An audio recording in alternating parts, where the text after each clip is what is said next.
Panibagong araw, panibagong vlog. Welcome na naman ulit sa ating channel. So dahil Sabado ngayon, syempre Laba Day, 'di ba? Para bukas ay Linggo, magsisimba na naman ulit tayo. Tapos ngayon, ayan, naglaba na ako ng mga kumot namin, guys, no. Katatapos lang namin maglaba ng aming mga damit, mga kumot naman ulit dahil napakadumi at napakaalikabok dito sa amin. Kailangan nating maglaba ng mga kumot. Hindi pwedeng hindi kami maglaba ng mga kumot at saka mga punda ng aming mga hinihigaan gabi-gabi dahil is napakaalikabok dito sa amin dahil nga may nagtatrabaho, kaya kailangan nating labhan para hindi makati. Bukas ko na lang kayo, guys, i-update sa mga nagawa at kung ano na naman yung mga natrabaho dito sa bahay namin, no. Hindi ako nakapag-video-video dahil nabisi nga tayo sa paglalaba. Napakadami ba naman ang labahin namin. Ito na lang, guys, nang video-video na lang ako ng mga kumot at saka mga punda na yung mga pinaglalabhan natin, no. Hindi ko na binidyo lahat, baka tayo maabutan ng isang araw dito sa kabibidyo ko. Kaya ayan, nung malapit na kaming matapos, yun na, nag-video-video na ako dahil nga is baka puno na naman yung ating cellphone. Mahirapan tayo dito sa kalisod pag delete ng mga video, no, na dahil napakadami na. So ayan, pagkatapos nga namin maglaba ni Ate Dronby, naligo, nagpahinga saglit at saka pumunta na naman ulit sa Paranas, no, para nga mag-grocery dahil marami na naman ulit kulang yung ating mga paninda doon sa tindahan, lalong-lalo na yung mga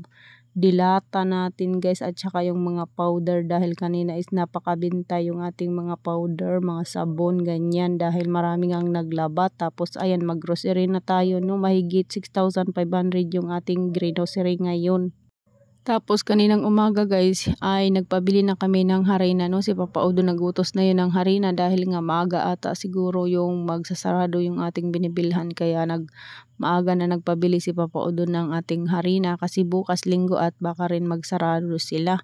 Tapos ngayon, ayan, mga ano na lang yung ating mga pinang-grocery doon sa Paranas, no, at bumili nga rin pala ako ng tinapay at hindi na nga ako nakapag-video dahil is nakakapagod talaga, guys, ngayon buong araw dahil hapon na nga kami natapos maglaba.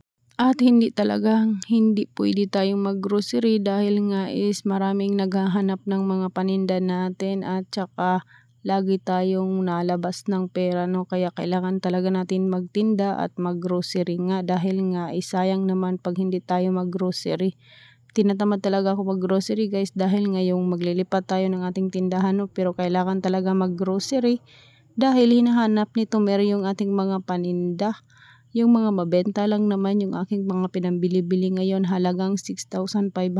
Ayan, bumili na rin ako ng Colgate, lagi ko itong nakakalimutan at napakamabenta din yan dito sa akin, no, lalong-lalo na pag bukas dito yung aming yung lalong-lalo na yung ating kapitbahay dito na mayroong lodging house. Ayan, maraming bumibili ng Safeguard, yung ganyan, yung mga sabon ba, at saka yan, toothpaste at saka toothbrush, no.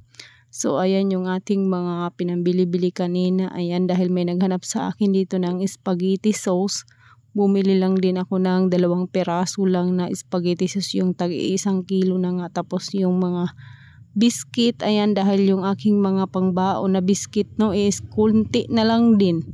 Kaya ayan, bumili na ako ng dalawa lang. Tapos yung malaki naman katulad ng Skyflex, isa lang yung binili ko.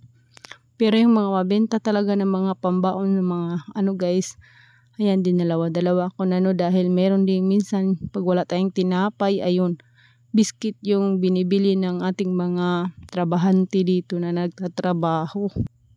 Tapos yung iba namang mga pinabili-bili ko dyan, yung mga tang, ayan, kagaya ng tang at saka Nestea dahil nga pag may nagiinuman sa labas, ayan, yung kapartner yan ng gin bilog, no. At saka ayan, last na is mga dilata na beef loaf, corn beef, San Marino, at saka yung Youngstown. Tapos ano pa ba yung iba, yung Century Tuna, yun yung mga pinabili-bili ko, no. Tag 10 peraso lang, guys, pero yung Century Tuna at saka yung San Marino is 6 lang kasi hindi ako hindi ko dinadamihan nga, 6 lang yung aking binili kasi hindi naman yan araw-araw yan. Pero yung sardinas talaga is araw-araw naman yang may nabili, kaya ayan, 10 na yung aking kinuha. So ayan, mabenta rin yan dito sa akin yung Century Tuna, yung maanghang at saka hindi maanghang kasi nga pag sa umaga, pag yung mga trabahante dito na nagtatrabaho dito sa gilid ng kalsada. Pag wala silang ulam, yan yung mga binibili nila, no? Katulad ng wow ulam at saka Blobby. Pero meron pa naman ako nun. Yung Century Tuna lang at saka San Marino, yun yung mga wala na dito sa aking tindahan. Kaya ayun, 6-6 lang. So ayan guys, no, 6,500 lahat yung ating binayaran. Ayan na yung resibo. Pinapakita ko na sa inyo. At titingnan natin kung gaano kadami yung ating 6,500, no. Pwede ka nang mag-umpisa pag gusto mong mag-umpisa nang magtinda, no. 6,500. Ayan yung ating mga pinabili-bili. Meron ka ng mga Tang at saka Bear Brand. Tapos may diaper.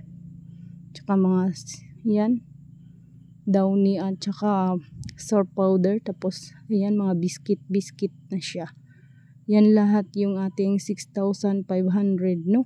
O siya guys, hanggang dito na lang muna yung ating video. Maraming salamat. Bukas naman ulit.